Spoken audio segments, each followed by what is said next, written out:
ৰাতিপুৱা 3:30মান বজাত এনেধৰণৰ আৱাজ কৰিলে আমাৰ এই চাৰিদুৱাৰ চেণ্টাৰৰ এই ট্ৰেন্সফৰ্মাৰ আৱাজ কৰাৰ লগে লগে জুই জ্বলিছে।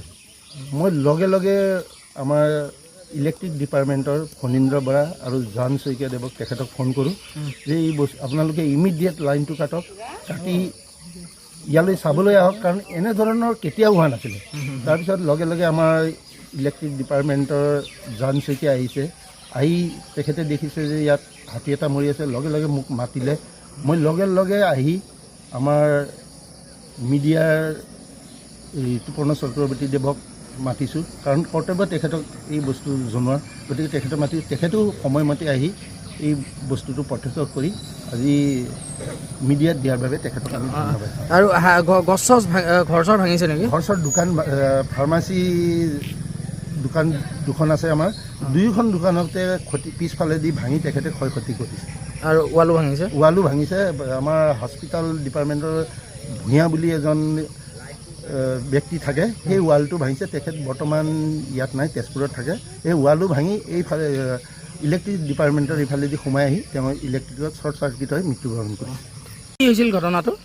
ৰাতি প্ৰায় 3:30মান বাজিত খুব লাইনৰ মানে আৱাজ হৈছে, আৰু আৱাজ হোৱাৰ লগে লগে আমাৰ সন্মানীয় কিষাণ দাই মোক ফোন কৰিলে, কৈ যে লাইনটো কিবা এটা হৈছে। আগে পিছে এনেকৈ ক'ৰবাত অসুবিধা হ'লে আমাক অৱগত কৰে, আৰু আমি লগে লগে মই অন্তৰ্লমৰ লাইনটো কাটিলোঁ।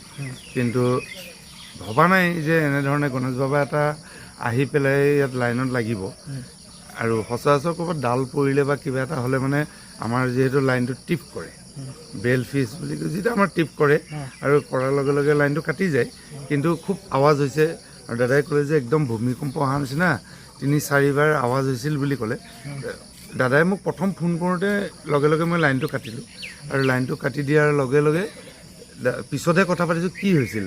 তেতিয়া ক'লে যে একদম ইমান আৱাজ কেতিয়াও আজিলৈকে শুনা নাই, তেনেকৈ বুলি ক'লে। তাৰপিছত দাদা ওলাই আহিলে, ওলাই আহি পেলাই চালেহি, চোৱাৰ পিছত দেখিছে যে গণেশ বাবা এটা লাগিছে।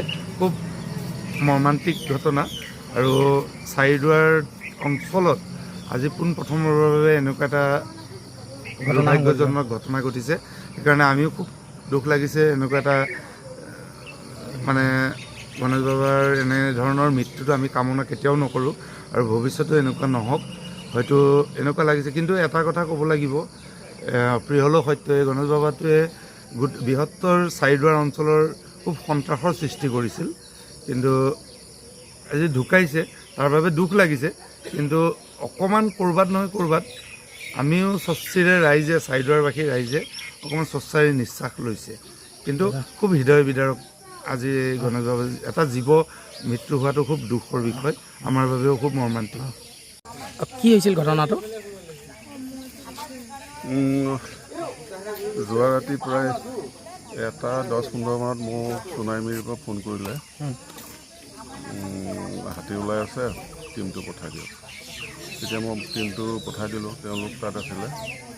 তাৰপৰা ঘূৰি আহি 3টা বজাত আমাৰ নিজা ৰুমত সোমাইছে।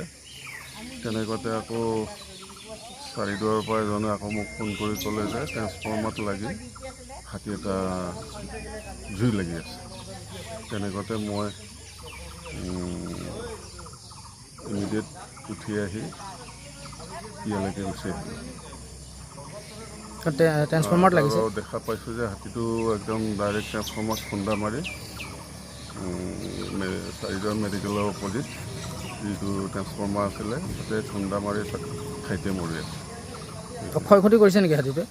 তেনেকুৱা ওচৰৰ 2টা ঘৰৰ দোকানৰ ৱাল পিছফালৰ পৰা ঠেলা মাৰিছে, ৱাল 2টা ভাগা দেখিছোঁ।